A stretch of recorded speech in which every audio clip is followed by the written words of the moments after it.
exposes waste, corruption, abuse of power, and when the government fails to serve the public or silences those who report wrongdoing. Whistleblowers are the first line of defense to root out waste, fraud, abuse of power, and corruption in our government. Congress relies on whistleblowers so that it can fully exercise its oversight and legislative authorities. It's understandable that former presidents of both parties have often taken a hostile approach toward whistleblowers. Their disclosures can embarrass the president and their political party or even lead to a national scandal. But whistleblowers continue to play a vital role during both Democratic and Republican administrations. They help Congress and the public identify and understand what government corruption looks like. Their disclosures fuel investigations and allow us to address wrongdoing and hold those responsible to account. That's why historically there's been a strong bipartisan consensus in Congress to support and protect whistleblowers. Doing so protects the country and ensures our government is more responsive and accountable to the people. National security whistleblowing in particular is a tradition going back to the founding of our country, and over time, national security whistleblowers and their disclosures have impacted some of the most fundamental issues and questions about how we wish to be governed and how our government can better serve its people. From the role the U.S. plays around the world to holding powerful actors accountable, government ethics and transparency, human rights and civil liberties, executive branch authority, First Amendment freedoms of speech and dissent, freedom of the press, and the public's interest and right to know. Despite this invaluable public service, blowing the whistle comes at great personal risk. Whistleblowers risk losing their jobs, careers, livelihoods, and reputations. They can face retaliatory investigations, lawsuits, and even serious criminal charges. And they can endure deep mental, emotional, and psychological harm. All of that risk to speak the truth, to ensure that agencies fulfill their core missions, and that they serve the best interests of the people. Those who retaliate against whistleblowers don't just violate their legal rights, they inflict real harm on our government and betray the public's trust. Targeting whistleblowers instead of the corruption they expose wastes agency resources and further allows that corruption to continue unaddressed. It can instill a chilling effect across an agency, fostering a climate of fear and distrust, quieting dissent and free speech, and deterring potential whistleblowers from coming forward in the future. Whistleblowers are often some of the most dedicated and principled public servants we have because of their willingness to put themselves on the line to do what's right. And Congress has historically supported them, again, on a bipartisan basis, but unfortunately, whistleblowing has increasingly become more politicized, with support for whistleblowers often hinging on which party is in power and which party is politically inconvenienced by the misconduct being exposed. But to be clear, targeting whistleblowers individually risks undermining whistleblowing, period. POGO advises members of Congress on both sides of the aisle to focus on the evidence, not the individual. We will always need whistleblowers to achieve the government that best serves its people, because when people of conscience, integrity, and good character refuse to speak up out of fear, complacency, or self-preservation, and leave corruption to fester behind closed doors, that is probably the most dangerous risk of all. If we are serious about increasing government transparency and restoring the public's trust, we need public servants committed to the truth. Whistleblowers need safe and effective channels to make lawful disclosures. They need stronger protections against retaliation, and when they do face retaliation, they need a fair shot to be made whole. Congress has made strides to pass whistleblower legislation, and these laws need to be updated and expanded so that whistleblowers truly receive the protections they need, retaliators are held accountable, and we can achieve the type of government the people deserve.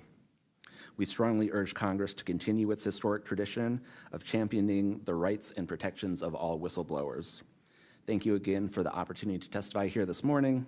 POGO is committed to working with you and the Oversight Committee to address these critical issues. I look forward to any questions. Thank you, sir, very much. Additionally, without objection,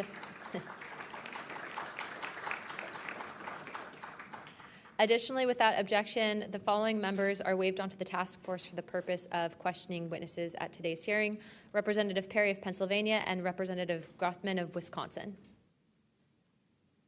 Sorry, what is it? Oh, no, Representative Biggs from Arizona. I already got you, but yeah, we're good. Without objection, so ordered. I now recognize myself for 5 minutes of questioning. Also, as my friend Mr. Moskowitz might have to go, would you like to go now? Okay, all right. Mr. Borland, in your testimony, you described witnessing large triangular craft while stationed at Langley Air Force Base in 2012. Can you explain what you observed in terms of size, behavior, and why you're confident it was not conventional technology? Great question, ma'am. So on the base, I lived in the barracks. There was a little smoke pit outside. I was there on the telephone and looking across to the flight line, and I see a white light pop up and stop about 100 feet in the air. I thought it was a weather balloon. I've seen tests from there before, weeknight, normal thing, not surprising. I actually finished my cigarette, and I began walking up towards the flight line. There is a track, and because I was on 3 months of night work, I would walk the track at night when we were weathered down. And as I began walking towards the flight line and the track, the light then flies across the base, across the flight line, and as it flies to me, a triangle manifests around the light. I can't tell you if it's active camouflage. I can't tell you if it appeared around the light, but I can tell you that it was a white light, and then it was a triangle. It stopped about 100 feet in front of me and approximately 100 feet above me. My telephone got extremely hot, completely froze, dead. I remember how thick it was. It was between 1 to 2 stories thick, equilateral triangle. I could never see the top of it, and the edges were 90 degrees. There were 4 lights in total, 1 light on each corner and a larger light in the center, 2 to 3 times the size of the corner lights.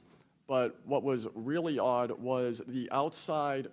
The best way to describe it is like looking at a James Webb telescope picture where you have the colors and then the black background. So the craft itself was this black metallic flake paint, but on top of the craft was this gold, lava, plasma, some type of fluid going over and around the craft. I'm under this for about 2 to 3 minutes, and then the center light flashes 2 to 3 times, no sound, immediately shoots up to commercial jet level minimum, in my opinion, and I immediately feel static electricity all over my body, and then I smell the smell of after a thunderstorm or lightning storm, that really strong summer thunderstorm smell. Gets up to flight level. I'm trying to get my phone reset, and I can only see the center light at this point. If I didn't actually see it take off, I would have thought it was a star.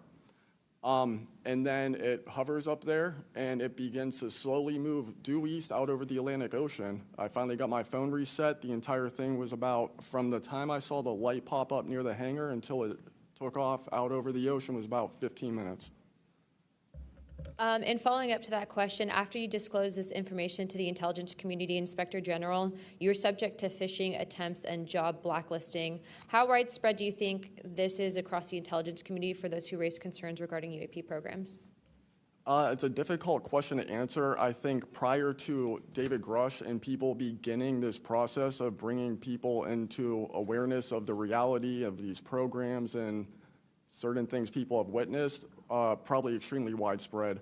I think today there's still an issue, but because people are able to come before you and people are speaking out, I think it has been somewhat less.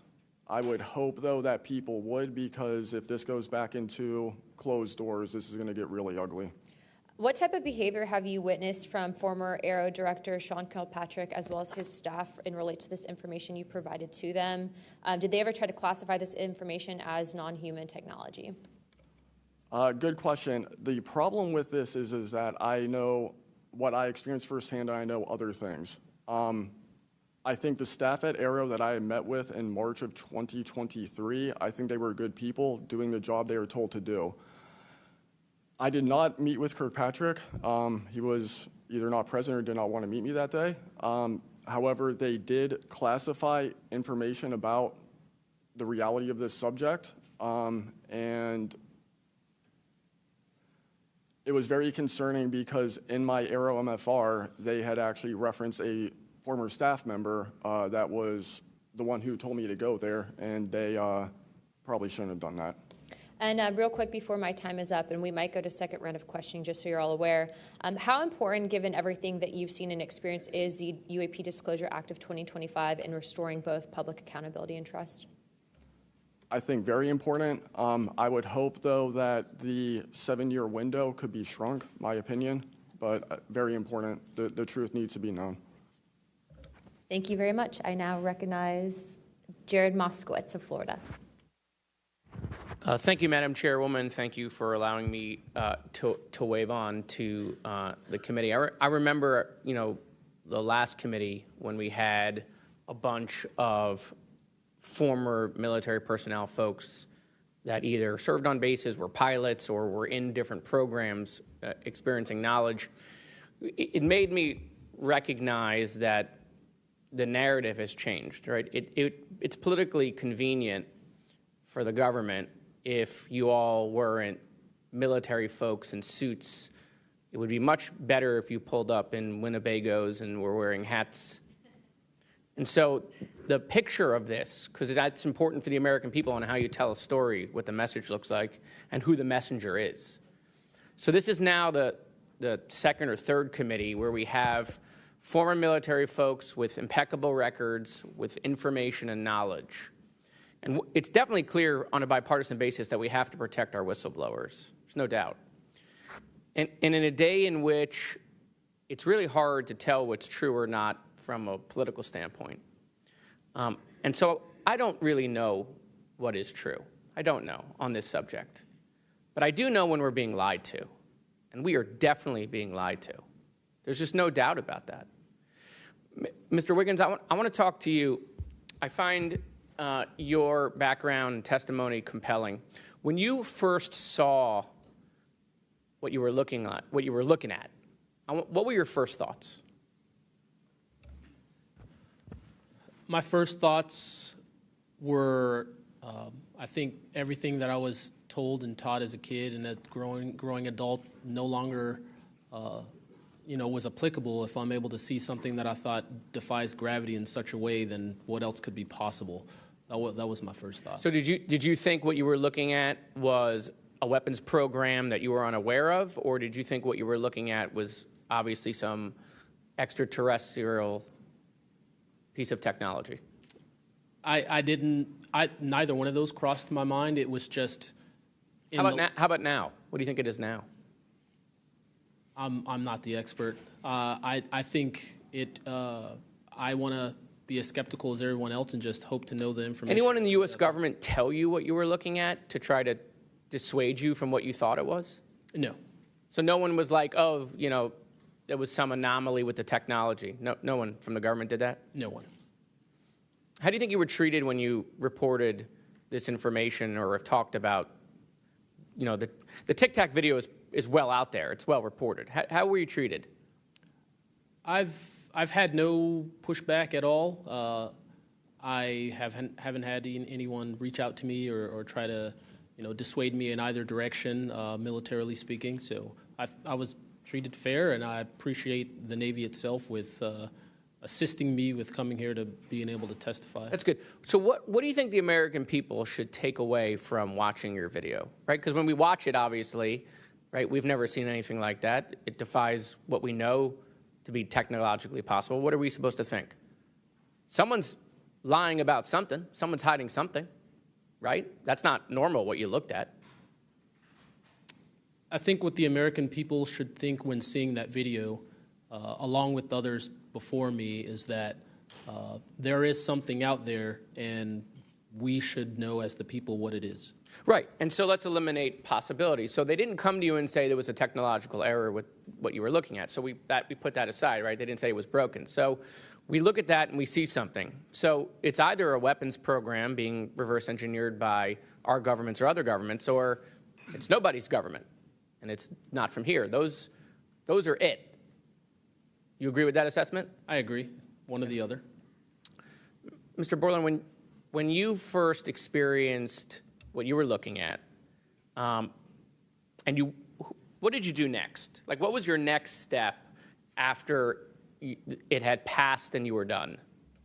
I actually kind of laughed to myself and said, okay, so this exists as well. Worked in enough programs, been exposed to enough that I was like, okay, so this is a real thing. I went back, walked the track, talked with a couple of my friends about it. I did talk with some of my coworkers, one in particular, which I thought was a joke, and it definitely wasn't, was like, you probably should never say this to anybody. And then what happened to me happened, so. What about you, Mr. How do you pronounce your last name? Nusatelli. Nusatelli.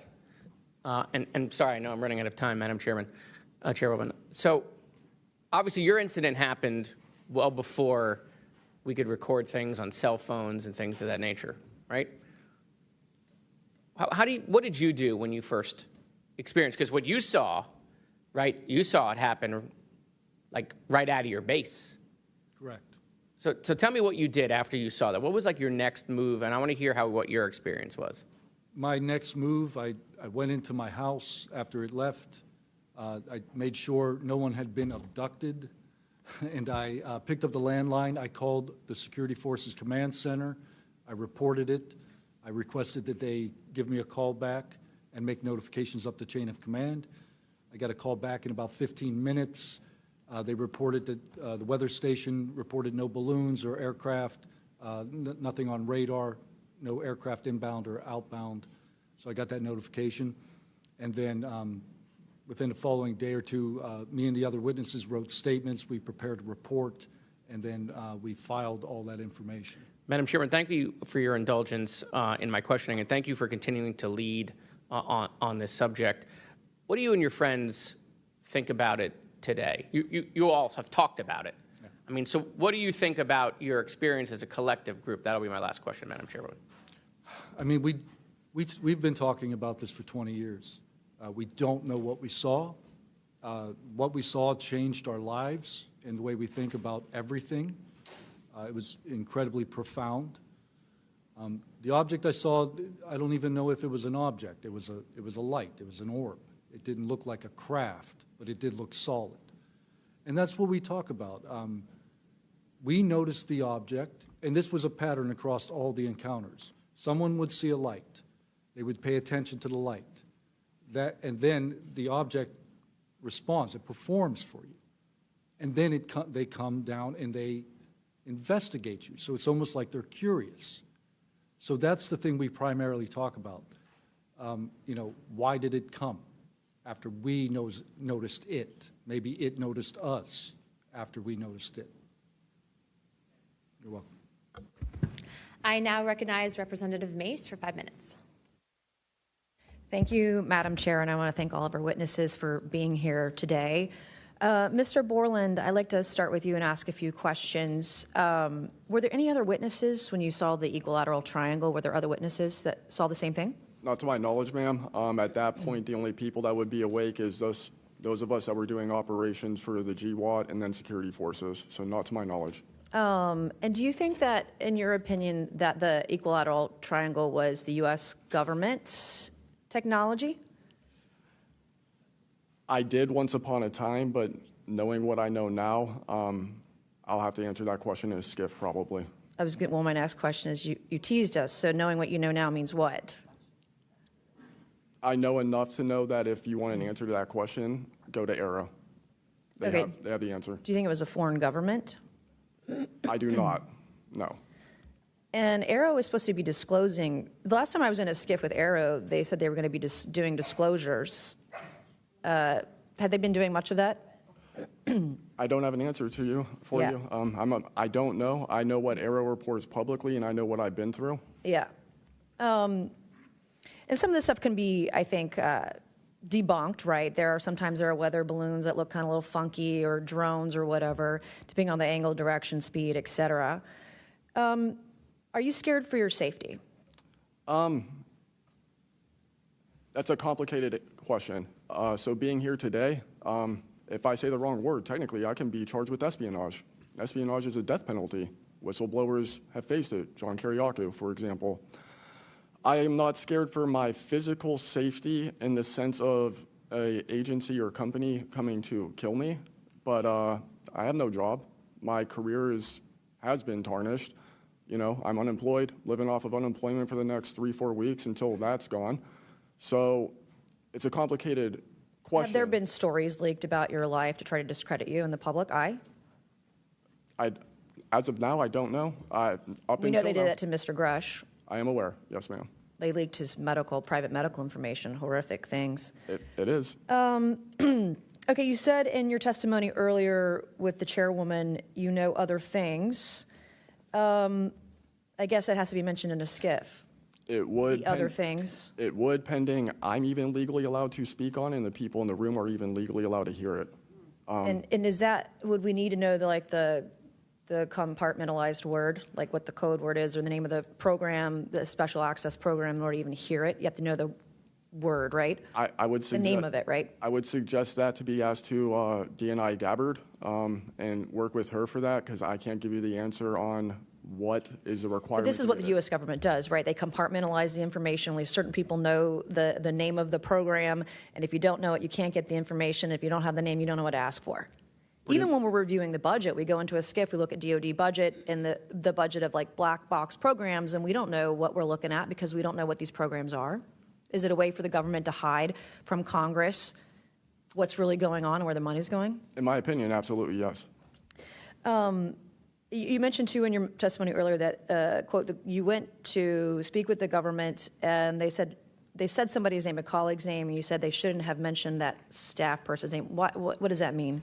A Senate staffer who is the one who helped me get to Arrow recommended me I go there, gave me the email and the phone number because I could not find that information at all at the time. In fact, I believe you guys have talked about how Arrow didn't even have a website for quite a period of time. We were told they were going to do disclosures, both what they've debunked, because some of it can be debunked, and then what they haven't been able to debunk. And to my knowledge, it hasn't been a thing. I only have 1 minute left, so Mr. Knapp, we are definitely going to you. Watch every documentary. You guys have done you and Jeremy have done a terrific job.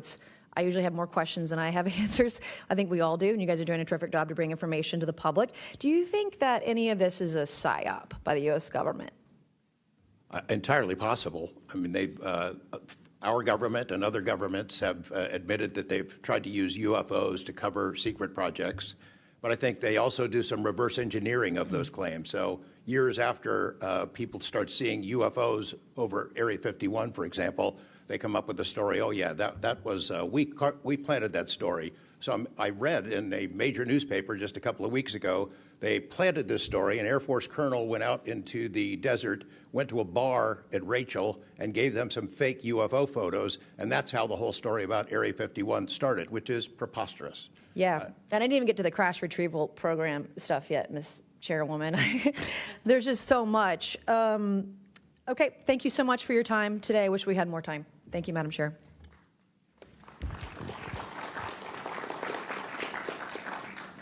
I now recognize Ms. Crockett for 5 minutes. Thank you so much, Madam Chair, and thank you so much to each of the witnesses that have come before us today. The federal government has had a long-standing overclassification issue in general. We all know that, from the assassinations of MLK and Malcolm X to the COINTELPRO and torture programs to now UAPs. The federal government has kept the American public in the dark about issues of immense public interest. The federal government has routinely made excuses for failing to provide transparency to the public, the most common of which is national security concerns. Mr. Spielberger, can you provide an example of when national security was inappropriately used as a pretext for classification? Congresswoman, probably one of the most infamous examples of that is the 9/11 Commission that found that overclassification was a key factor in the failure to adequately prevent the attacks of that day. In addition to that, what lessons from these oversight failures should guide Congress in approaching UAP oversight? Generally speaking, we would advise this Congress to ensure that agencies adopt a general policy in favor of disclosure instead of a knee-jerk needing to overclassify information and documents. we should ensure that when information is classified or deemed sensitive, it's only for legitimate national security and privacy concerns. And we would recommend adding additional factors to the considerations of cost, value, and certainly to the extent that it's critical for the public interest and the public's right to know, especially when we are talking about these very serious national security concerns and implications. Can you speak to how whistleblowers have historically helped Congress uncover the truth in other areas and how that might apply here? Absolutely. So again, Congress has always relied on whistleblowers coming forward and making disclosures in a number of different issues across different agencies, anything from national security to airline safety, railway safety, environmental concerns, workplace health and safety, a lot of issues coming out of the COVID pandemic, for example. Whistleblowers have come forward with important disclosures on just about any critical issue affecting our government and affecting the American people, all of which have grave implications for the rights and protections that we have and how we live our lives in communities across the country. How important is it for whistleblowers to have strong protections when it comes to UAP-related disclosures or disclosures of other topics of excessive government secrecy?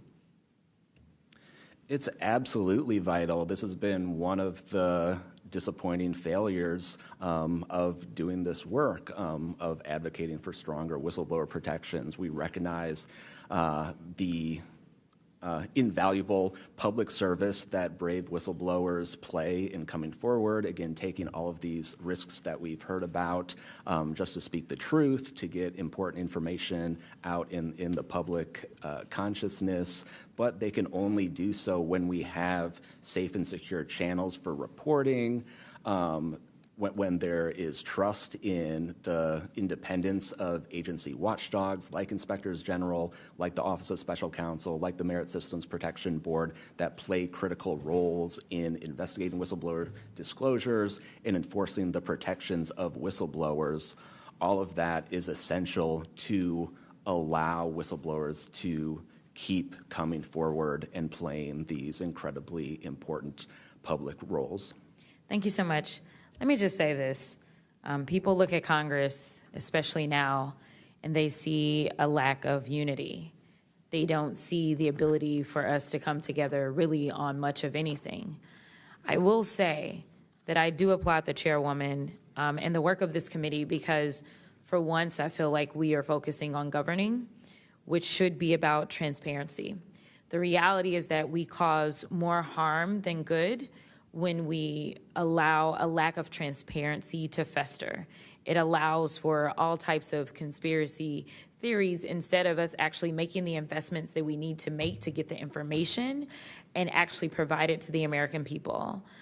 The reason that I wanted to focus on making sure that we answer some questions specifically around the protections of those that are willing to come forward is because the only way that we can make this government actually work for all of us is if no matter where you are in this federal government, you feel as if you are safe when you come forward with information of any issue.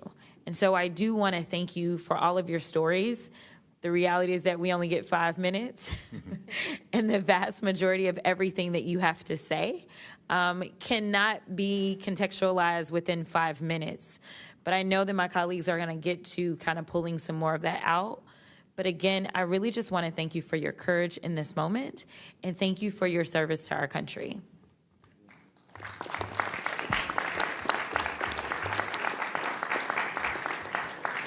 I now recognize Mr. Burchett from Tennessee for 5 minutes.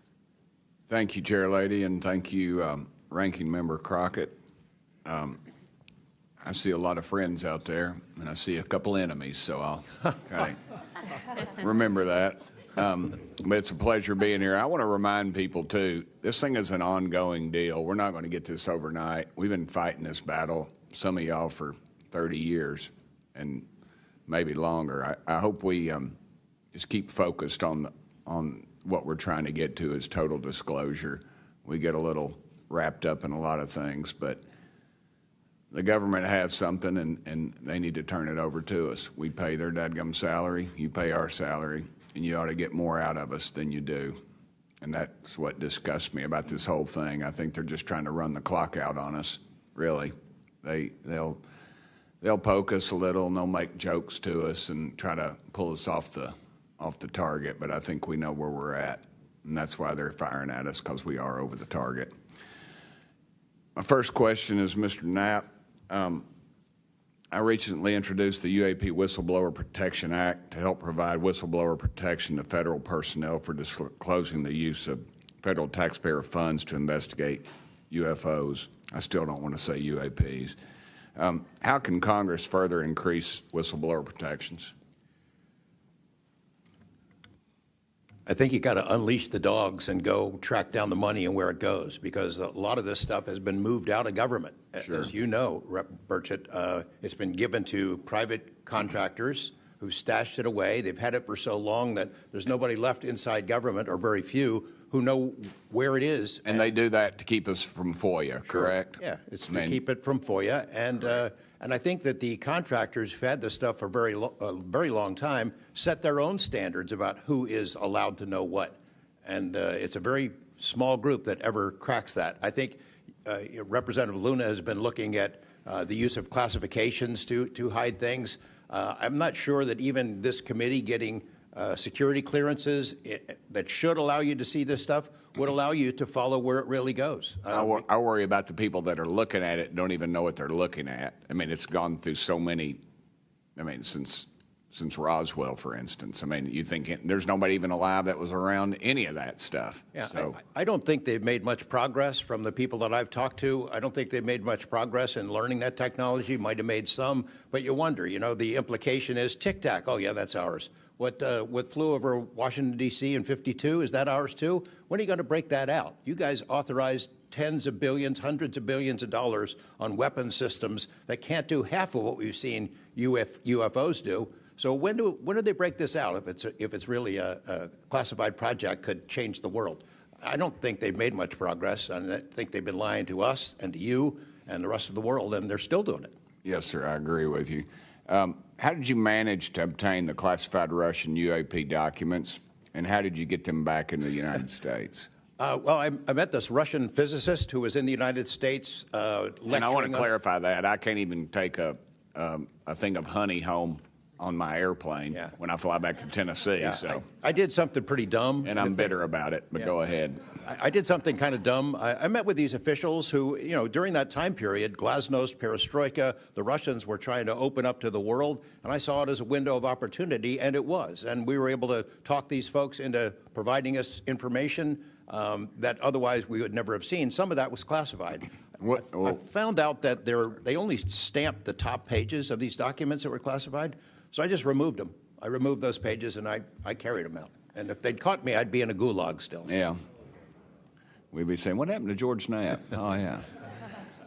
What happened to the Russians that came forward to you in 1993, and were there any repercussions for them? Well, there were. The first thing that happened when I talked about this after getting back and going through the files and things and sifting through it, the Russian physicist who had helped us be introduced to all these people wrote back and said there was a huge eruption, that there was the real right, far autocratic forces that wanted a return of the USSR had really go after these guys. They described them as traitors. Nikolai Kapranov, the physicist friend of mine, said, look, if this had happened 5 years earlier, we would be in prison. If it had happened 10 years earlier, we would have been shot. Right. Luckily, at that point, Putin was not in power, but none of those people that we talked to on that trip in 1993 would ever talk to me again. I went back in 1996, and it was like I had the plague. I spoke to different people, but they were scared. And eventually, the story was spun where the Ministry of Defense officials who gave us this information were described as ufologists who said there was nothing really significant to these files. They didn't really find anything a big deal. And I can tell you, you'll see those files that I shared with you, they did find stuff. There was an incident in October of 1982 over an ICBM base where UFOs popped up, was observed over this base where the missiles are pointed at us, United States.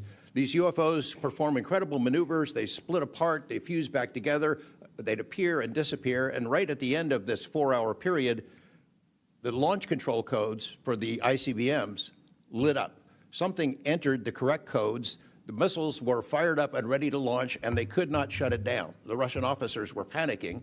The UFOs they disappeared. The launch control system goes back to normal. Colonel Sokolov and his team came in, took the thing apart, could not figure out what it was. It wasn't a power surge or EMPs or some of the baloney excuses that our country has given for similar events involving our nuclear missiles. They thought it was a message from wherever the UFOs were from. And that's a chilling thing. I mean, we were a couple of seconds away from World War III starting, and the UFOs were responsible for it. All right, I'm out of time, but real quick, who are the contractors that have this material, the corporations? Well, one of them is Lockheed. And I'll tell you, I mean, I'm not saying Lockheed's the bad guys. They're doing what they were asked to do. Sure. They have lied about this because that's what they're supposed to do. But Lockheed would be one. There's a list I can give you, Congressman. Some of the big ones, the usual suspects. Okay, thank you. Yield back, Chair Lady. Sorry for going over. It's all good. It's all George Knapp's fault. I now recognize Ms. Boebert for 5 minutes. Thank you, Madam Chair. Chief Wiggins, based on your training and operational experience, could the behavior that you witnessed, a transmedium object vanishing without a sound, be explained by any known technology that we possess or other governments possess? It cannot. No.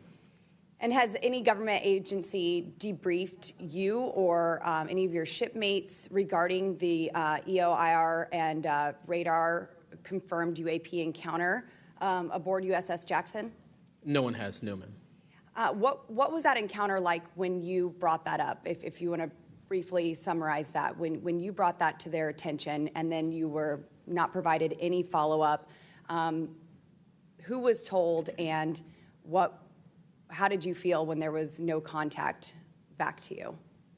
As far as the actual incident happening, yes, or sir. the reporting level? Yes, Chief. It was within the event happening. My duties are to report to the tactical action officer on watch while we're standing watch. So tactical action officer was there. I made my report. I've not had any discussion outside of that day. There's been no communication to me or requests from me within inside of the military. But speaking of that actual incident itself, once the report was made to the tactical action officer, that's when I made the decision to ask the individual watchstander that was controlling Sapphire to be able to slew into the location. And that's what you see in the video itself, is when the watchstander is slewing in and kind of showing us what we're looking at. But outside of that, that's as far as the reporting went that I know of. Thank you, Chief. Just for the sake of time, Mr. Nusatelli, has RO, the Air Force, or the FBI ever followed up with you personally about the Red Square event? I did have follow-up by Aero, nothing with the Air Force. The Aero office updated me, I think, at least 2 times. They let me know that they were unable to locate any records, that the records had been destroyed by the Air Force. The Air Force is destroying all their police records every 3 years on a schedule. So You were informed that these documents were destroyed. Well, I have a Freedom of Information Act from the Air Force that states clearly that they destroy all police records on a 3-year schedule. Okay. So they were sitting on documentation, destroyed it, refused to question any of the lead investigators, anything leading into this investigation? Yeah, basically they destroyed all the police records. So you couldn't even call the Air Force and ask them if there was a vehicle accident in that time frame. So that's a big problem. We're losing data in real time. So we'll never be able to go back and track. I think our federal government has a history of destroying records. Thank you very much, Mr. Nusatelli. Dr. Borland, as a geospatial intelligence officer, have you seen classified data indicating UAPs operate in restricted U.S. airspace? And has that information been withheld from Congress? I have not in U.S. airspace. That is intelligence oversight, so I did not have domestic authorities. After filing your Inspector General complaint over retaliation inside the Pentagon's UAP office, did you receive any kind of protection or just more retaliation? Within the IG or Arrow, ma'am? Either. Arrow, they went after the staff member and classified everything, shut that down. The IG, to this day, I don't even know if my complaint's active. I know my attorney that represented me was very, very, very concerned. And the best of my understanding, I was determined credible, not urgent. And do you think that experience would suggest that the internal UAP investigations may be compromised? Possibly. I mean, it's so hard because this goes back to people doing the job they're told to do, and very few people are going to want to give up their careers, 20, 30-year pension, get rid of their kids' health care, get rid of their house. It's possible, yes. Yes. Thank you very much, Dr. Borland. Mr. Spielberger, do national security whistleblowers currently have any external appeals processes to challenge retaliation, or are they just stuck relying on the same agencies that they're accusing?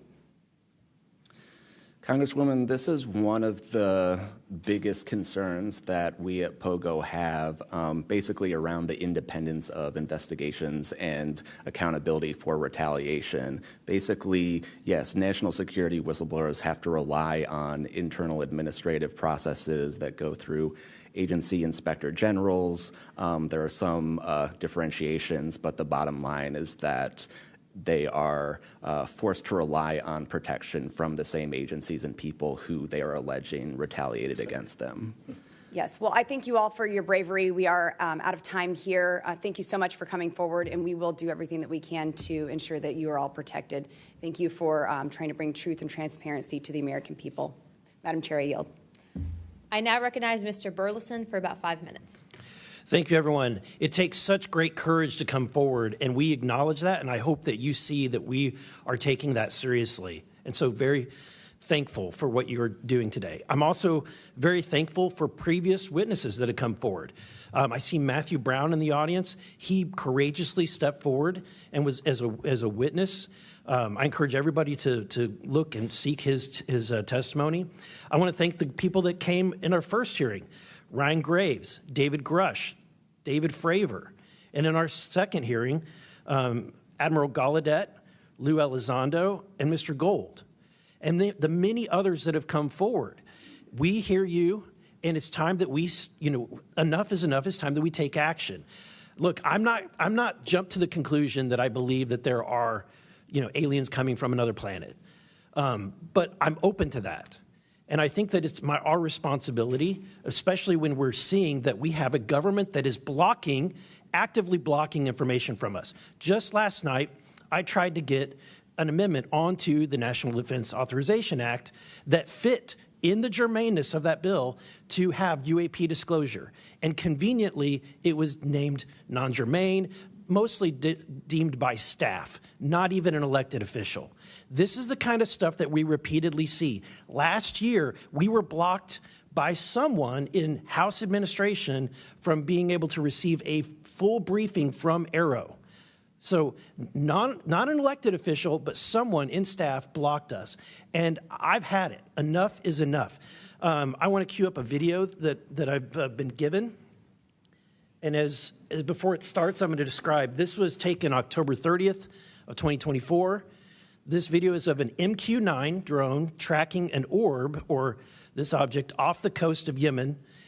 You'll see that another MQ-9 launched a Hellfire missile.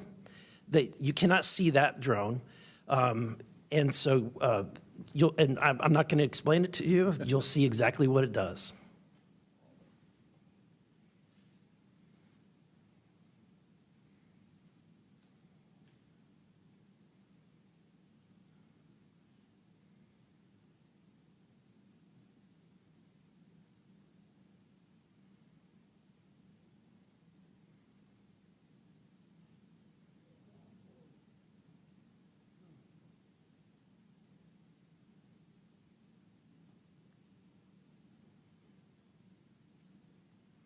This is when it zoomed out, so you can still see it traveling.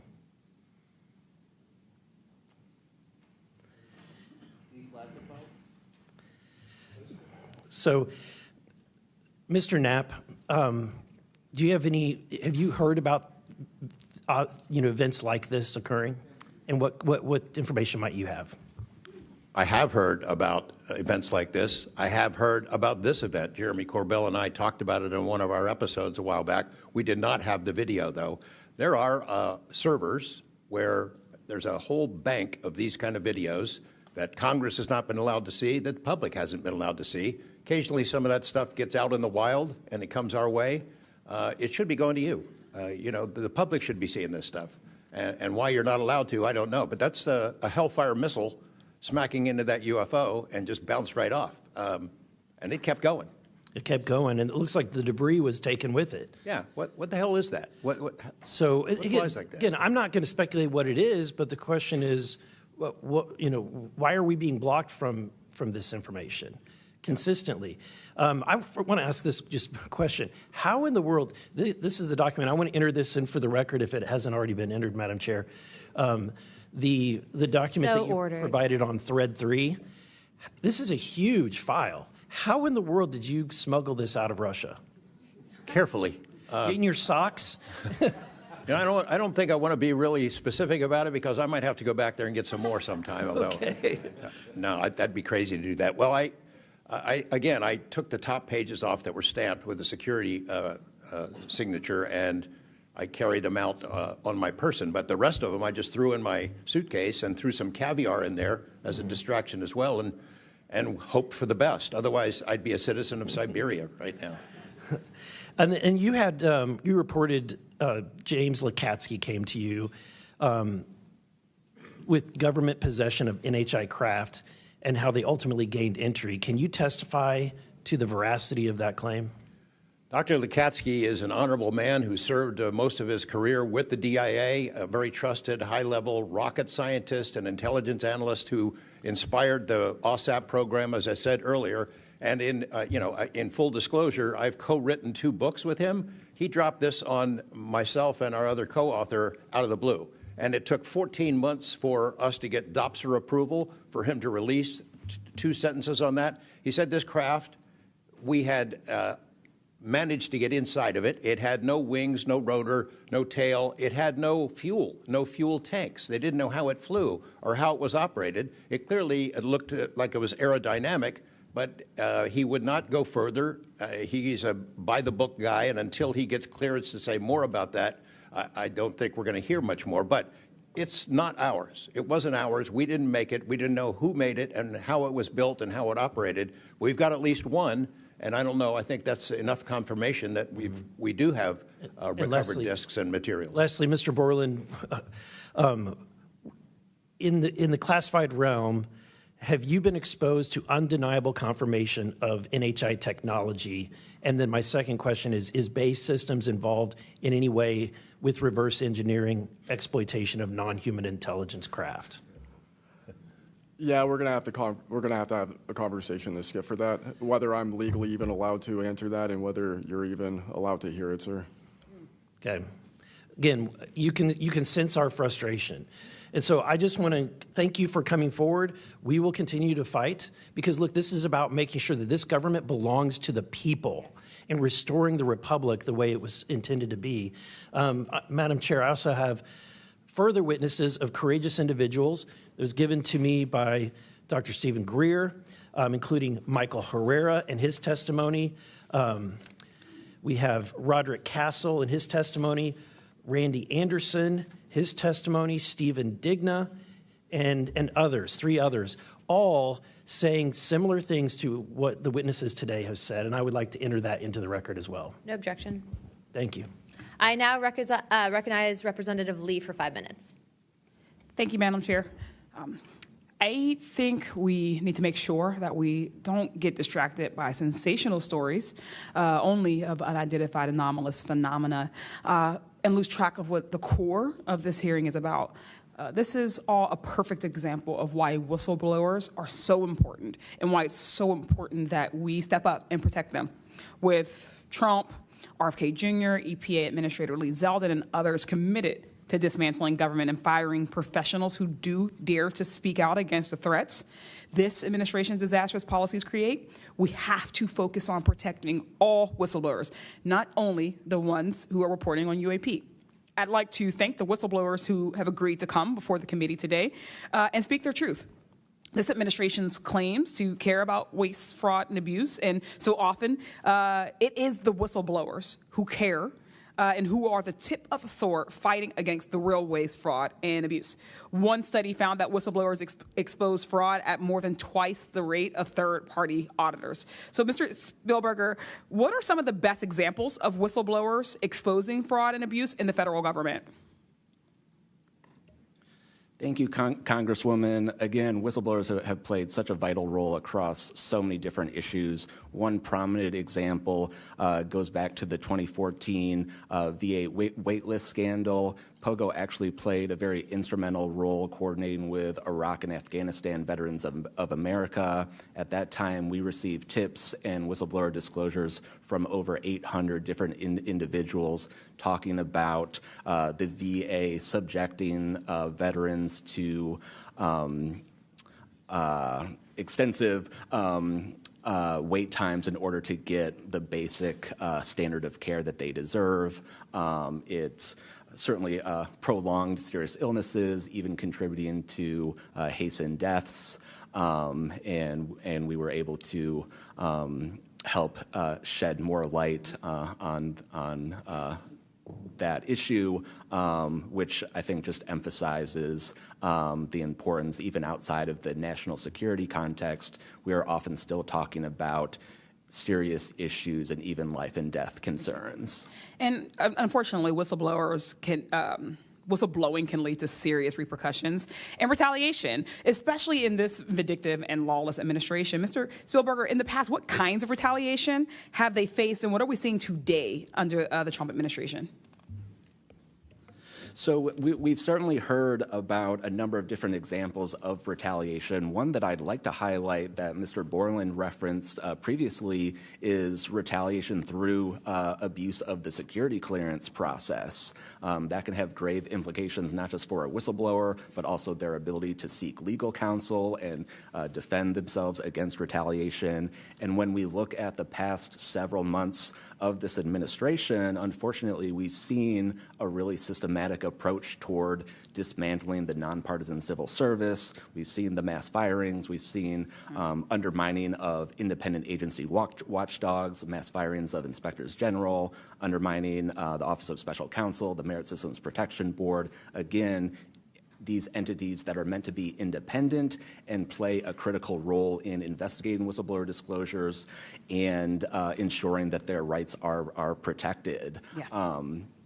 Thank you. In 1989, Congress passed the Whistleblower Protection Act and then broadened it again in 2012 to ensure that federal workers could feel free to come forward to their elected officials. And it's a good thing we did, because whistleblowers have played a more important role than ever since Trump has taken office. It was thanks to a whistleblower that we learned that DOJ allegedly put every single American's personal security information at risk by bypassing safeguards and copying all this data to an unsecure server. I ask unanimous consent to enter into the record a New York Times article titled, quote, "DOJ put critical Social Security data at risk," whistleblower says. Good to go. Thanks. We've had whistleblowers at the National Labor Relations Board reveal that DOJ minions may have shipped case files outside of the agency, possibly to help then co-president Elon Musk continue to exploit his workers. And last week, whistleblowers at the National Institute of Health came forward to say that RFK Jr.'s vaccine misinformation campaign had pervaded even the highest levels of the agency. Typically, whistleblowers have an inspector general they can rely on to investigate their claims and register issues with agency leadership. But President Trump has fired or demoted over 20 inspectors general. If I may ask one more question, Mr. Spielberger, can you explain how eroding the independence and capabilities of inspectors general further endanger these whistleblowers?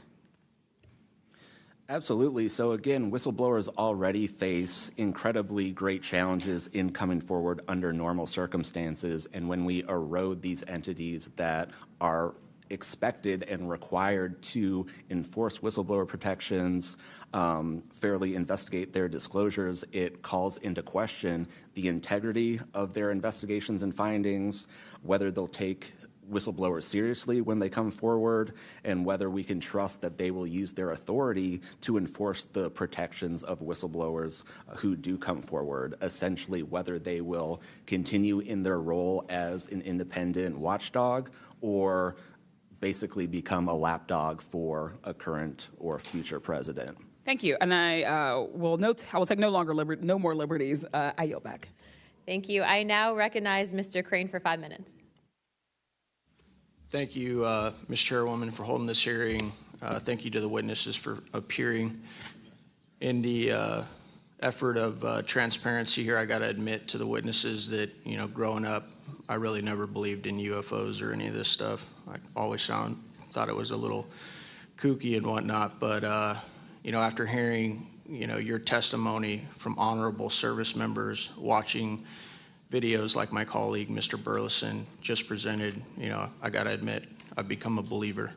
Not that I know where these things come from or, what they really are up to, but I'd like to start with asking the witnesses. Mr.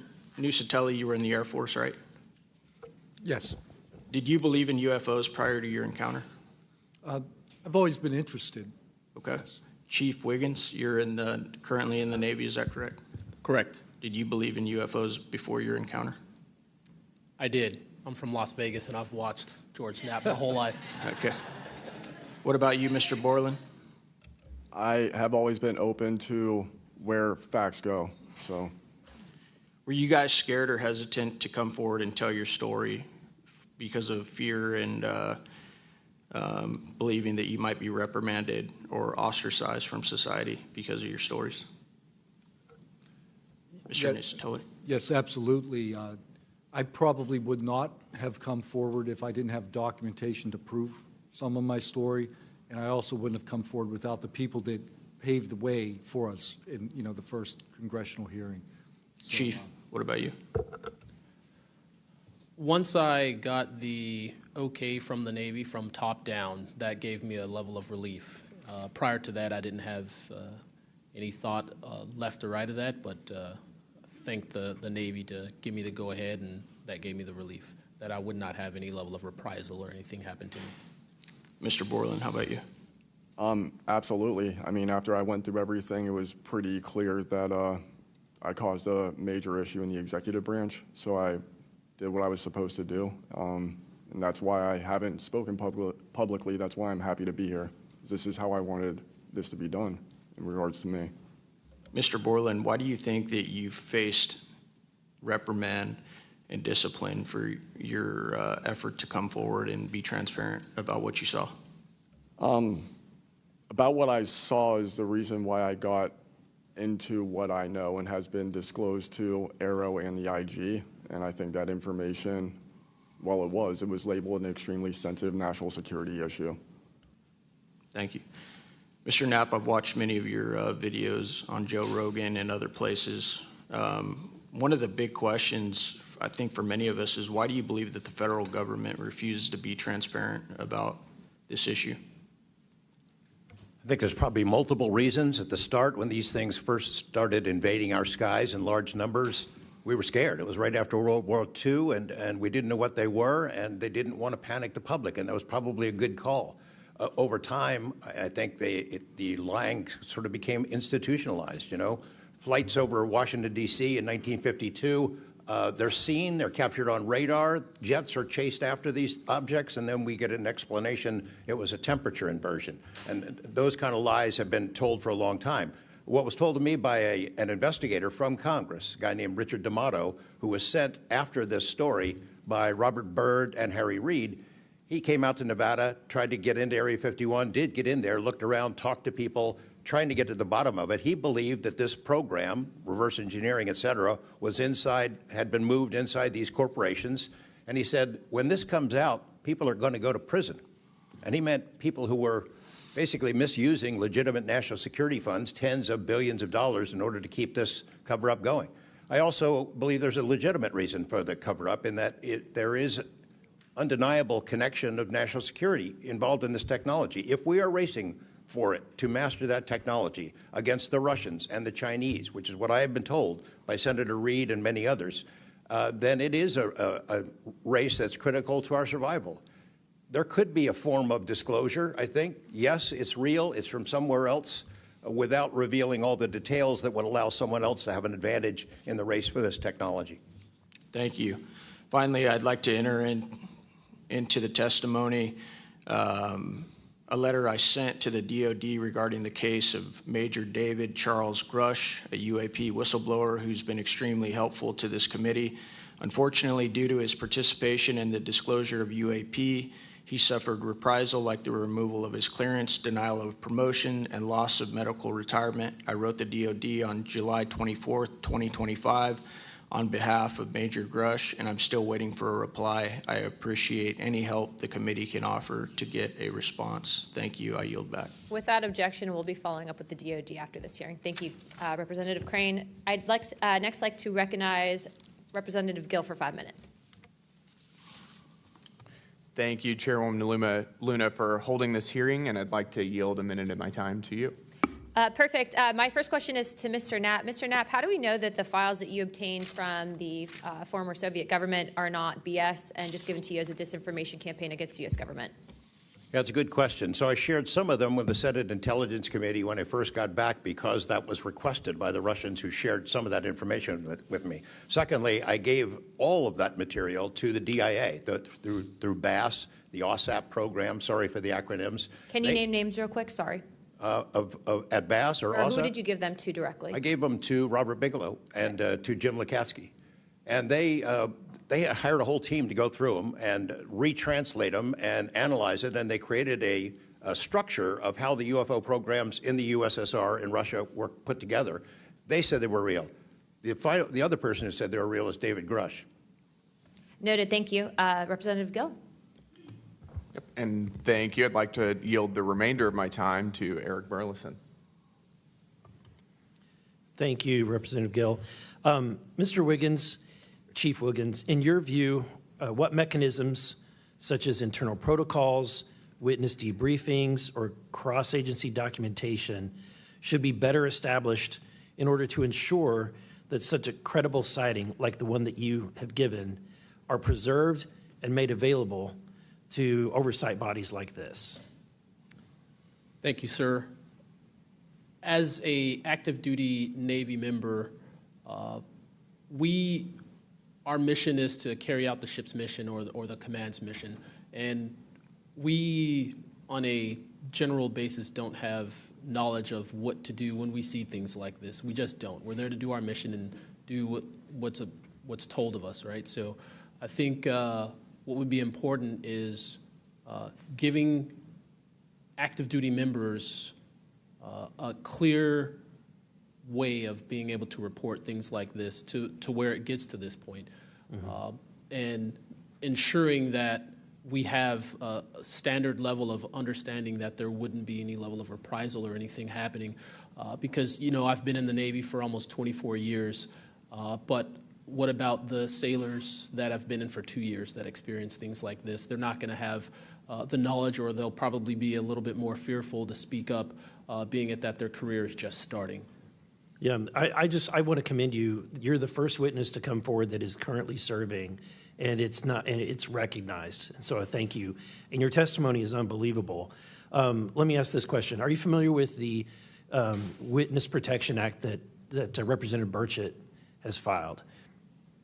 I'm not too familiar, sir. Anyone on the committee familiar with it? It's fantastic. It's the language that we need. It's language that will protect whistleblowers from any kind of reprisal, and yet it's again and again blocked by this body in some way. Many a times it's being blocked not by elected officials but by staff behind the scenes. And the other bill, the UAP Disclosure Act, which was filed last year, Senator Schumer, who I cannot believe that there's a topic that he and I agree on, but he and I agree on this topic. He has sponsored it in the Senate. He put it on the National Defense Authorization Act last year. Remarkably, I can't get it it was stripped out by the House last year, and I can't get it onto the bill leaving the House this year.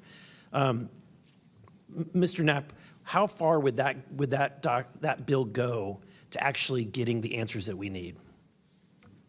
Pretty far. I think that they're still going to have roadblocks. You know, the keepers of the secrets, the private companies that have been doing this job for intelligence agencies for a long time, are not going to cough it up. You'd have to force it out of them. And whether you can get them to admit that they have it or not, I mean, they're supposed to lie about it. They've been lying about it. You know, more power to you. I hope it works. I hope it passes this time.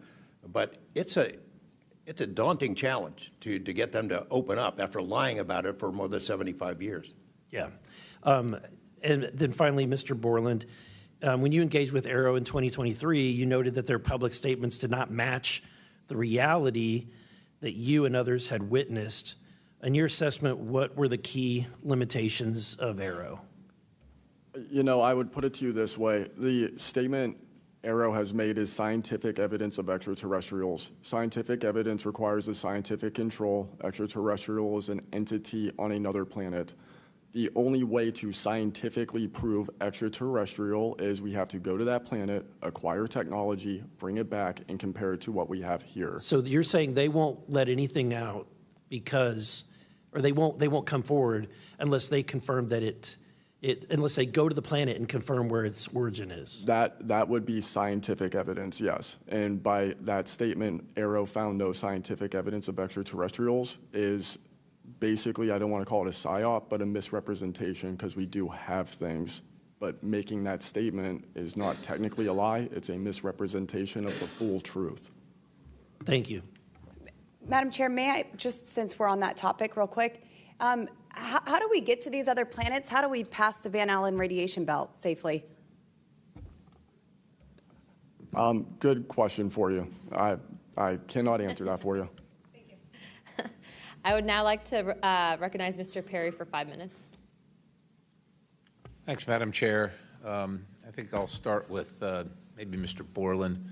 So you have a clearance, right? You're in uniform, you have a clearance. When did you leave service? What year? I left in 2013, February 2013. 25th. Who was the president, if you recall? 2013 would have been President Obama, sir. Wasn't President Trump, right? No, sir. Okay, so you have a clearance, right? You're serving in uniform, you have a clearance. Yes, Your sir. story, you know, I think many of us are kind of picturing the scene. You walk out in the flight line, having a smoke, this event occurs. Do you have the perception, at least I do, based on your story, that this involves the U.S. government? Whatever you saw involves the U.S. government. That is 100% my opinion then and now.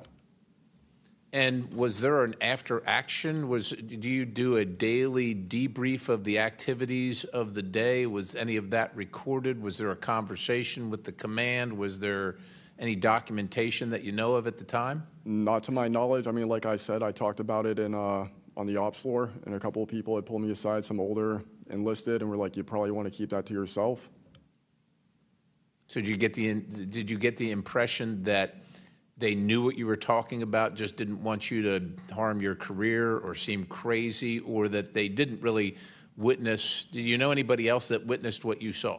Again, not that night. Like I said, the only people that would have been out there would have been security forces, and then those of us that were doing ops. Security forces in uniform or contract? Probably both.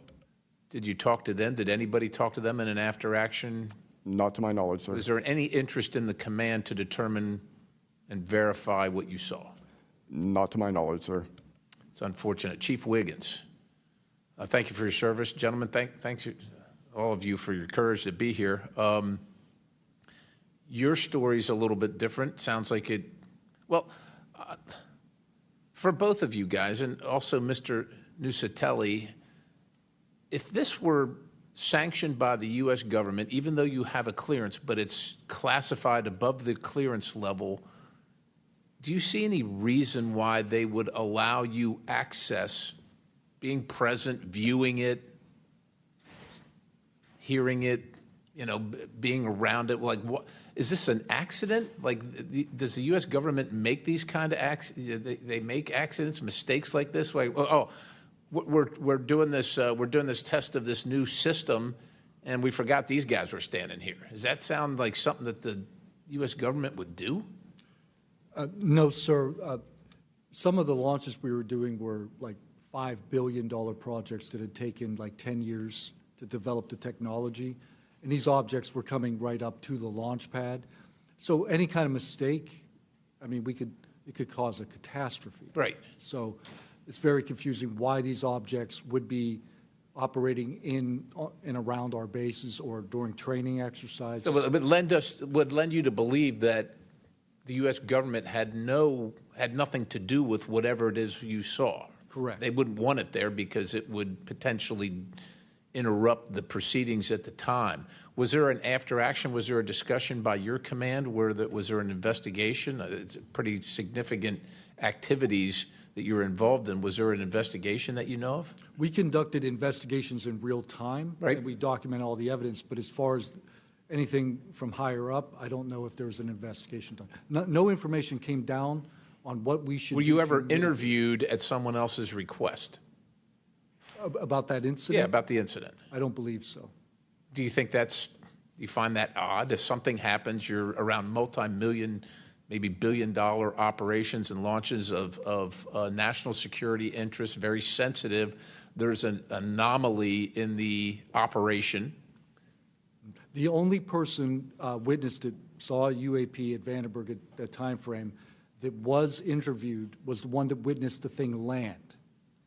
Why wouldn't, well, I don't know why I'm asking you, but it seems to me that we would want to interview everybody associated, even not associated, to find out if they were associated. Chief Wiggins, how about you? Was there an investigation? Was there an after action? Was there documentation on the incident that you were privy to? No, sir, not that I know of. And in my previous experience as an operations specialist, all operations that I've been a part of have been deliberate. So yeah, they're and deliberate operations. After the operations, you conduct an after-action review, or that's what the Army calls it. I don't know what I imagine the Navy has something similar to determine your weaknesses, your successes. Do you do that in regard to this incident? No, sir. The Navy calls it after-action reports, and not to my knowledge was there an after-action report of this incident, sir. It's unfortunate. Thank you, Chair. I yield. I now recognize Mr. Biggs for 5 minutes. Thank you, Madam Chair. Thank you to the witnesses for being here today. I'll tell you that today's testimony should alarm every American, no matter their views on UAPs. This isn't simply about UAPs. It's about government integrity, responsible use of taxpayer funds, and Congress's constitutional duty to oversee the executive branch. We've heard evidence of critical information hidden in special access programs, off limits to virtually every elected representative, and certainly to the public. Credible witnesses report retaliation for speaking out. These are clear attempts to silence those who are exposing the truth. We must protect the whistleblowers. And decades of government disinformation have eviscerated public trust. So this isn't a partisan matter. It's a constitutional matter. And when you talk about the VAs, Ms. Spielberger, and all the problems that they had, the hub of that was Phoenix. And they went after the whistleblowers there. And that was under the Obama administration. So it doesn't matter which administration, which party, both parties have got to come clean, particularly on this. So if the government thinks it can hide the truth and punish those who speak out, Congress has to keep pushing until the facts, whatever they are, wherever they lead, come to light. I'm going to go to you, Mr. Knapp, first. You've interviewed numerous UAP whistleblowers over the years. Question is, how do you verify their claims before deciding they're credible enough to report on? It's a combination of factors. First, you check their credentials. Did they really serve where they said they did, and did they work where they said they did? Are there any other witnesses? Is there visual proof, film, footage, things of that sort? You ask the people around them that know them, that used to work with them, if they're credible people. That's one way. You know, I think about Arrow, the organization that this body created to deal with witnesses and whistleblowers. I hope I'm not taking too much of your time here, but they invited people to come forward, service members who knew, saw things and had experiences. And I can tell you that the people that I have talked to who went through that are deeply disappointed. There was a guy named Bob Jacobs who was a lieutenant attached to Vandenberg in 1964. His unit would record missile tests. They recorded all of them. On one of these particular tests, a UFO comes out of nowhere, zaps what looks like a laser beam at what would have been a nuclear dummy, a nuclear weapon, and disabled it. And he is called into the commander's office. Two guys in suits clip that film footage out that shows the UFO, and he's ordered to never talk about it. He comes forward to Arrow. He heeds the call, thinking he's doing his duty as an American to tell that story, and they completely dismissed him. They made up a story that they had tracked down the original footage, and there was nothing like that in it. Well, there was no original footage. It had been taken away the day the footage was recorded. He's deeply disappointed. People like Bob Salas, who had worked at a nuclear ICBM base, who saw UFOs flying over the base, and these missile silos were taken down. He went to Arrow, too, and was completely disregarded. It almost looks like Arrow operated as a counterintelligence operation to get people to come in, tell their stories, and then discredit all of them. I can't imagine that any whistleblower or witness will ever go to Arrow again because of what happened under the first director, who's now long gone, but still seems to act as the spokesperson for that organization. And I would say, Madam Chair, maybe at some point we need to really dig deep into Arrow, and I would encourage us. Oh, I'd be happy to send maybe a subpoena to Mr. Kilpatrick. That'd be fun. Mr. Nucatelli, you've testified that official Air Force records of the Red Square incident are now held by Arrow and the FBI. Has Congress or you been denied access to those records, and on what grounds would we be denied access, you or us? No, the records are unclassified, so okay, provide them to. In the 2003 to 2005 incidents you described, were any physical effects, electromagnetic interference, radio anomalies, or security system disruptions documented in base logs or any reports, official reports? Not to my knowledge, no. Mr. Wiggins, has the full resolution unedited footage of your incident been provided to Congress? Yes. Okay. Were you or your crew ever instructed formally or informally not to document or discuss the event? Ever? No. Good. Mr. Borland, you've talked about manipulation of your security clearance records. Can you identify which agencies or offices were responsible and whether they provided any written justification? I can do that in a skiff, sir, 100%. Because of being a part of a multi-agency special access program, I cannot give those publicly. So I'd encourage us, Madam Chair, to have that skiff meeting if we can. And then, Mr. Borland, again for you. You testified that you withheld certain sources and methods from Arrow due to mistrust. Can you give us some specifics that led you to believe they were misrepresenting the truth? Well, as I said already, what I said about scientific methods, scientific control, extraterrestrials, I mean, I know what I've seen, I know what I know, and I know it's true.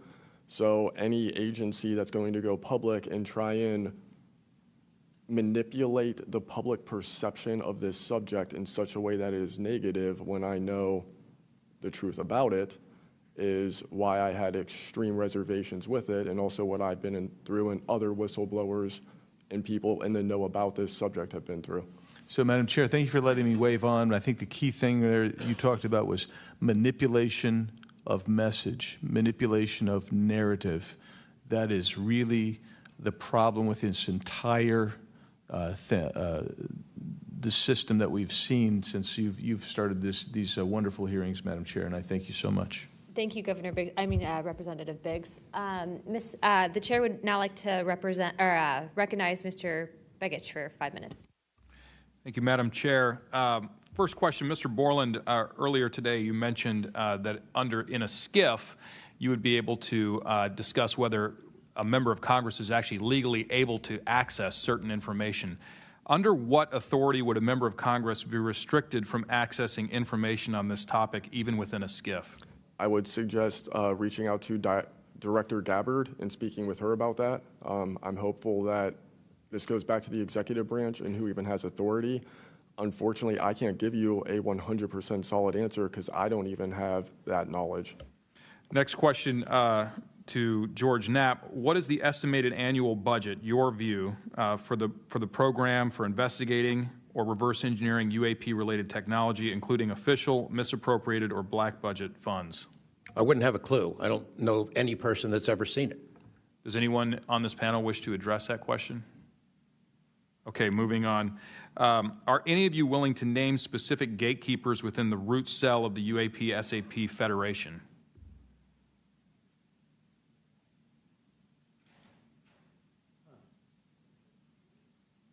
You mean specific people and contractors that have dealt with this and kept the secret? Specific individuals. Well, one of them was named Dr. James Ryder at Lockheed. But, you know, again, to emphasize, I don't fault these contractors for doing what they were asked to do by our government. They're supposed to lie if people ask about it. And the intelligence agencies who gave this stuff to them, CIA, I think primarily, told them to keep it quiet, and they've done that. And I suspect that they'd like an off-ramp, that they'd like some help with figuring out this technology at some point. And this is, again, available to anyone, is there a security classification guide for UAP or NHI?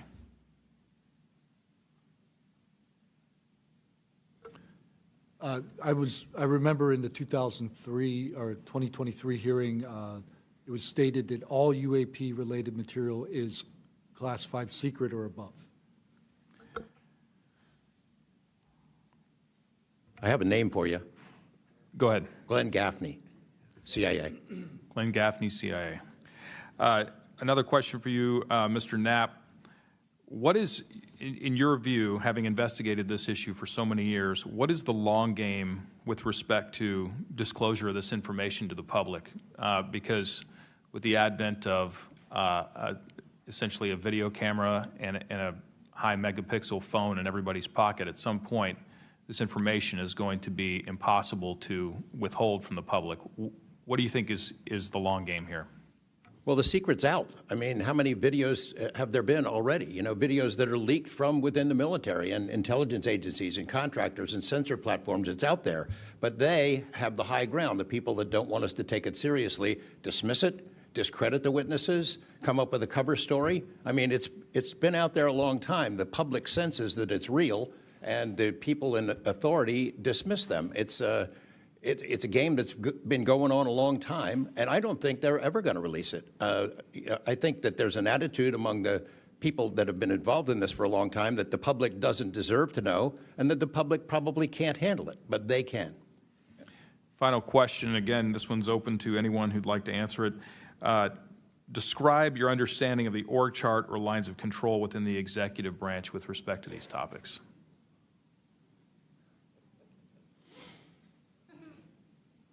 And if you'd like to address that in a skiff, feel free to say so. That could work as long as I'm legally allowed to and you are legally allowed to receive it. I think these programs are in the executive branch, National Security Council and over on that side. That seems to be what some of our witnesses have told us over the years. So you can, you know, Congress can file all kinds of requests. The FOIAs can be filed with the Department of Defense, Department of War now, and they can honestly say, well, we don't have it, because they don't have it. Thank you. Is there anything in my remaining 30 seconds that you'd like to share on any of these questions that I've asked you today? And I applaud the committee for trying to tackle this monster of an issue. I really appreciate that it might be the only bipartisan issue in Washington where everybody can agree. We've watched multiple hearings now. Everyone is asking the same kind of questions, whether right or left, and honestly want the answers. And, you know, Chairwoman Luna, I appreciate your dedication to this, Tim Burchett and the other members, for sticking with it, because you know, it's come up in Congress before, and they had hearings, and then they dropped it for 50 years. So it's going to take a lot of time to get to the bottom of this, and I applaud your commitment to getting to the truth. Thank you, Mr. Knapp. Pursuant to Committee Rule 9C. Madam Chair, can I ask a parliamentary question of you? Yeah, sure. Does this subcommittee have the authority to do subpoenas? Task force. So the task force, to answer that question, has to do it through full committee. Okay. So, and also in regards to immunity, which to Mr. Borland's point, we are going to be doing a motion to ask for immunity for you and a few other people to come into a skiff and tell us what you know without being subject to the Espionage Act, et cetera. Thank you, ma'am. So that's just kind of an update. But as a task force, because we are not a full subcommittee and there are certain authorities that haven't been granted to us, probably because they don't want us to have it, But there are ways to work around it, so we're kind of figuring that out. Pursuant to Committee Rule 9C, the majority and minority will have an additional 30 minutes each to ask questions of the witnesses without objection. So ordered. With that being said, if you guys want to jump in the queue, I know Representative Crane, Burleson, and likely Burchett have a few more questions. I'll just start out with 2, and then I'll pass the buck to Burleson. Burchett, do you have anything? Yeah. Burchett and then Crane. Just real quick, Mr. Knapp, and short answers, please, because of time.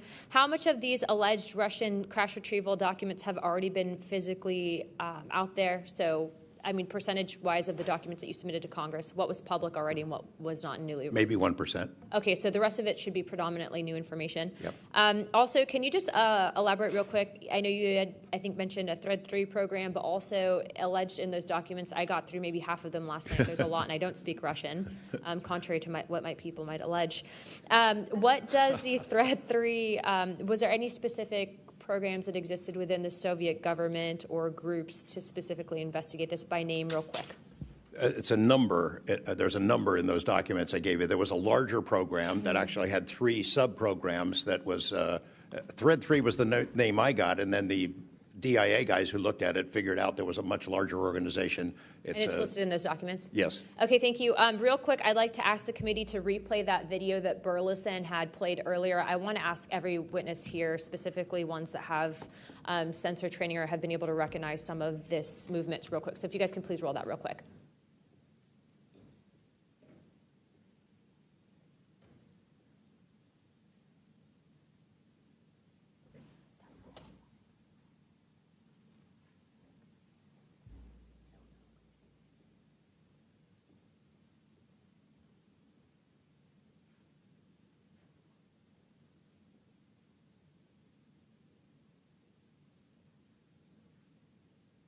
Okay, while this is still rolling, Mr. Nusatelli, real quick yes or no answers. Are you aware of anything in the government, United States government arsenal that can split a Hellfire missile like this? No. And do whatever blob thing it did and then keep going? Nothing? Nothing. All right, how about you, Chief Wiggins?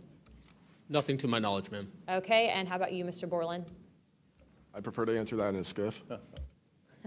Okay, does this video scare you guys? Yes or no? Yes. Wiggins? Yes. Nat? I had a different reaction. I was really happy that it got out. Thanks for providing Curiosity that, kills the cat. All right, Mr. Borland? Yes, for... Okay.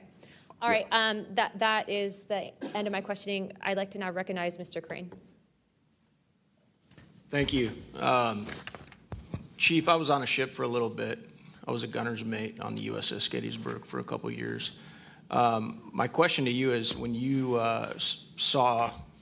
had your encounter and you saw it on the screen, you were in the CIC, is that correct? That's correct. On an LCS ship, the CIC is on the bridge, so it's called ICC-1, but yes, same. Did a bunch of the other folks in the CIC come and check out what you were looking at? Yes, we all did. The tactical action officer, myself, the RCO, and 2 others that were on watch. We were all in the same space, so we were all looking at the Sapphire screen all at the same time. Because in the other couple instances with the witnesses, you guys just saw it by yourself. Is that correct? Mr. Borland, you saw it by yourself? For me, yes, sir. Mr. Nusatelli, you saw this by yourself? No, there were multiple witnesses in every case at Vandenberg. Okay. So, Chief, did that spread like wildfire throughout the ship in the next day or two, what you guys had seen? No, sir. It didn't spread throughout the ship, but it spread throughout ICC-1 conversation. As you do your turnover, we talk about it. But it didn't go further than just the watchstanders that stood watch on the bridge and in ICC-1. So it did move around there throughout a few days.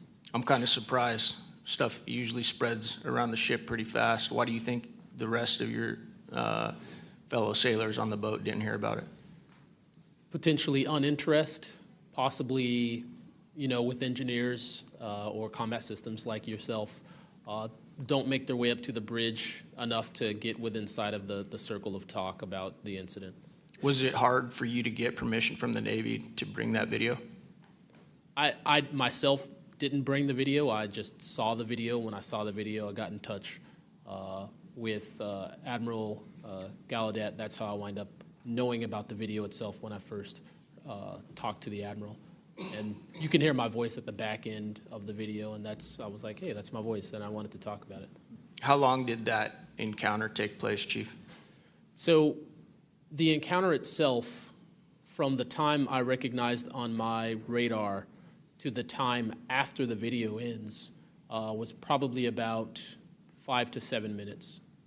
What speed was the object moving at? When I first witnessed off the port bridge wing the object moving out of the water, what I thought was originally just a light on the water, something on the horizon, and surfacing and going into the air, I then knew it was an air contact. But as an air controller myself, I started thinking and going through kind of like my checklist in my mind. Could it be a helo? But it's not blinking lights. So I then realized this is something I've never seen before. So the speed itself, just going from the horizon to about maybe 4,000 feet in the air, was very slow, slowly rising. And then it sped up. I'm not an expert at knowing specific speeds of aircraft just by visual eye, but I would say probably 1-2 Mach instantly into the rest of the formation. I didn't notice visually with my own eyes the other 3 objects until I went back to my radar and also utilized Sapphire to see that, in fact, there were 4 total. And then again, when they all left after a certain amount of time, it was nearly instantaneous. So you spotted it visually first, Chief, and then went back to your radar, or did you guys spot it on radar first? Radar first, because that was my watch station. And then you went out to the port bridge wing, is that correct? Correct, to verify what I saw on my radar. What range was it at, Chief, when you were able to see it visibly? I would say about 7 nautical miles, 7 to 8 nautical miles of a light from the ship. Wow. Thank you. I yield back. I now recognize Mr. Burleson. Thank you, Madam Chair. Mr. Chief Wiggins, you said that it emerged from the ocean. Is that right? Yes, sir. And before it did, it was glowing. It was a glowing object under the water. That part I couldn't tell because it was nighttime at 1915 approximately, and it was also at a distance. So it's very hard to tell the difference between something on the horizon and something surfacing from the water. My personal thoughts after seeing what I saw is that it did in fact come from the water, but I don't have visual evidence showing exactly, that it did in fact come from the water. But I had to go through my process of elimination and try to figure out, was this a ship on the horizon just showing its lights at night, but to see it surface, then it made me question, okay, where did this come from? If it's flying and it's not a drone or anything like that, where was its origin? Where did it start? Mm-hmm. Mr. Knapp, in your testimony and in this document, you detail an event that happened in Russia where their nuclear missiles were activated, and we were close to a World War III at that time, which is startling to hear. It's also good to know that as we have investigated the JFK files as well, that we're learning that that there was a document that was sent between Russia. There was an agreement between Russia and the United States that if they were to see some unidentified objects over sensitive sites, that they would report it to each other. Are you familiar with that document? Yes, I'm also familiar with the rhetoric, public rhetoric between President Reagan and Gorbachev at the time, too, that they traded statements about, wouldn't it be something if we were threatened by something from way outside, how we might work together. I know for sure that they had conversations about it, and I know we did reach an agreement to try to lessen the possibility that us detecting a UFO or group of UFOs would not be mistaken for a bunch of Russian missiles. There were exchanges of that sort that went back and forth. Yeah, and I can imagine this is, to me, the validity of this document is underscored by the fact that Russia would not want this to be known. They absolutely would not want to know, the public to know, or the United States to know, that there was a vulnerability in their missile systems. Would you agree? Absolutely. And, and we had many similar incidents at our nuclear weapons facilities here that have all been sort of swept under the rug. But it's pretty scary when you take down 10 missile silos during tense times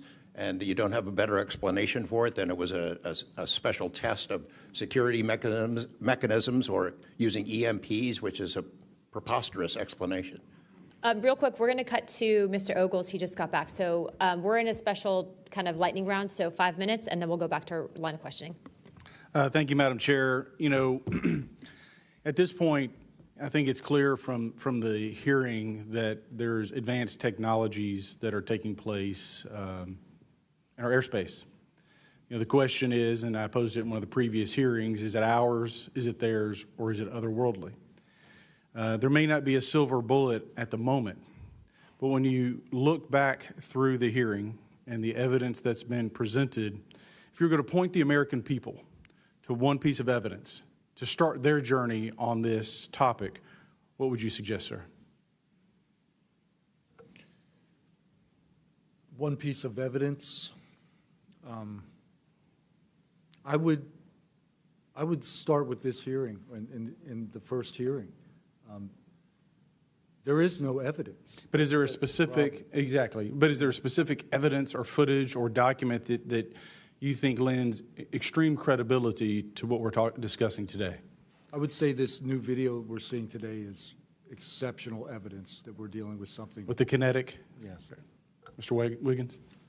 Sir, I'd have to say that if just the average person here in America looked at absolutely everything that has come across television, the internet, etc., you can't tell yourself that 100% of what's being recorded is fake or false. You have to, at some point, understand that there's something else out there. Well, I mean, and you bring an interesting point. In the law enforcement community, anytime you're conducting an investigation, you're always looking at the totality of the circumstances. You're looking at all the evidence and how they piece together. And so that would be my advice to the American people, that this is a journey that is just beginning from a congressional perspective, but you have decades of data, some of it not real, much of it is, but thanks to Chairwoman Luna, we're now presenting this to the American people. And I think this latest video from Mr. Burleson is something that should get everyone pause. When you see the three orbs that drop, was that in a defensive posture, or was that in an offensive posture? And what capabilities did those orbs have that we, quite frankly, may not have? Mr. Knapp? As I mentioned at the beginning of my remarks, what hooked me on the story was the paper trail, these documents that shouldn't exist. We've been told for decades, over and over, there's nothing to it. It's not a threat. You can go about your business. And then when FOIA becomes the law of the land, thousands of pages to the contrary leak out. There's a memo by General Nathan Twining in 1947 when the country was being overflown by dozens of UFOs, hundreds of UFOs, in which he said, look, this is not visionary or fictitious. It's real. These things are craft. They're not ours. They outperform anything we've got. I mean, if you follow the paper trail of documents that they wrote before the military got wise and realized that FOIA really exists and changed their tune and not put things in writing, it spells it out pretty clearly. I'll go refer back to Russia. One incident I did not mention to Representative Burleson is Colonel Sokolov in that Ministry of Defense program said there were 40 incidents where Russian warplanes were sent to intercept UFOs. And they were ordered to fire on them. And for the most part, the UFOs would zip away. 3 of the pilots, though, did fire at these things. Those 3 planes stalled out, crashed. 2 of those pilots died. And after that, the Russians changed the standing order. If you see a UFO, leave them alone. No country in the world wants to say and admit that these objects are flying around in our airspace and there's nothing we can do about it. I mean, who wants to say that? The U.S. certainly doesn't. And the Russians didn't either. And I've got to be almost out of time, but Mr. Berlin, then you, sir, real quickly. Yeah, to be honest with you, I think Bob Lazar, and not for the reasons that most would talk about, mainly because Bob Lazar was immediately discredited. They said he never worked where he worked. They said he never did what he did. But yet Bob Lazar showed up with a bunch of friends and a video camera and was filming these test flights in the middle of the desert. So clearly he knew something. Madam Chairman, if I'm out of time, I yield back. Thank you very much, Representative Ogles. I'd like to go back now on our lightning round of questioning to Representative Burchett and then Burleson. Burchett, always number one. That's what I should be. Number one in your heart, number 435 on the chart. That's me. Dylan, knowing you testified to Arrow, are they obfuscating when they claim to have discovered no evidence of extraterrestrial beings, activity, or technology, and are they lying to the American public? As I said before, it's a manipulation of the public perception. The statement, scientific evidence